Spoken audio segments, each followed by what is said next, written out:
Hey everybody, this is Chance for Chance TV, and I am here with the man, the myth, the legend. We are here for his new book, but one thing I wanted to say first, you had a quote out of all the books, all the things I've read or heard, life is a fatal sexually transmitted disease. No, it was life is an incurable sexually transmitted disease. Yeah. That struck home. I thought, wow, that was the deepest moment I ever got. Good. Now, something you said before when you were talking about on Pal Talk, you said your leadership qualities you kind of got from your mother. But mom was the doctor's side, dad was the military. I would have thought the opposite. Mom was just mom. My father was both military and doctor. He was a military doctor. So mom was a great storyteller, and that was very inspiring. So the stories really gave you the leadership. Yeah. Now, you say that if people do what they should and kind of listen to their body and put out the negative emotions, that we have the potential to live to 120 years. If there's anyone on that track, it's you, right? Yeah, but it's also not important. I think what we know from science is that the upper limit, according to what is called the Hayflick limit, it's a scientific term for how many times a cell can replenish itself, or the biological clock is set by your genes is about 120, but even that's changing right now as we speak. So we'll see. All right, time will tell, I guess. Now, as far as bringing consciousness to America, how are we doing at this stage if you had to give us a report card? It's been decades. I think there's a lot of interest in understanding consciousness in America, and a lot of science behind it now. And now with our ability to spread the information through blogs, through social networks, through Twitter, Facebook, etc., we're actually accelerating more than ever before.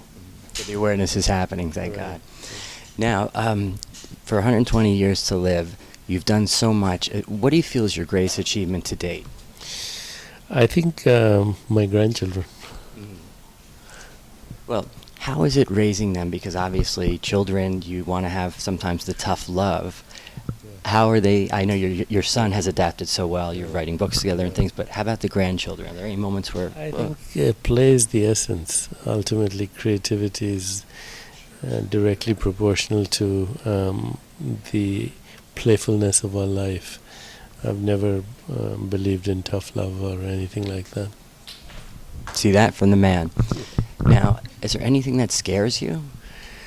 No, I can't think of anything that scares me. Okay.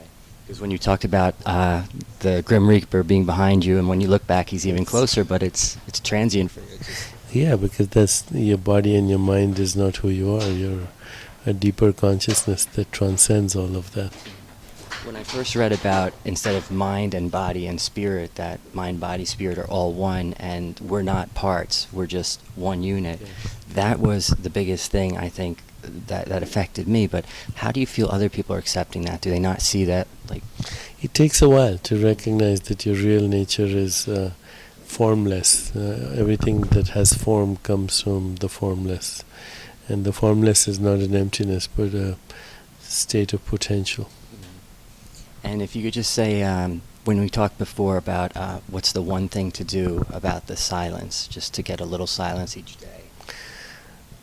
I would say take a few minutes and ask yourself the important questions of your life. Who am I? What do I want? What's my purpose? What kind of relationships do I want? How do I contribute to that experience? And the most important thing is to take it easy. Well, you heard it from the man. Everyone out there, take it easy. My name is Easy Come, Easy Go, and you're watching Chance TV. We can't thank this guy enough. Mr. Go, it's a pleasure as always. Thank you. We're out.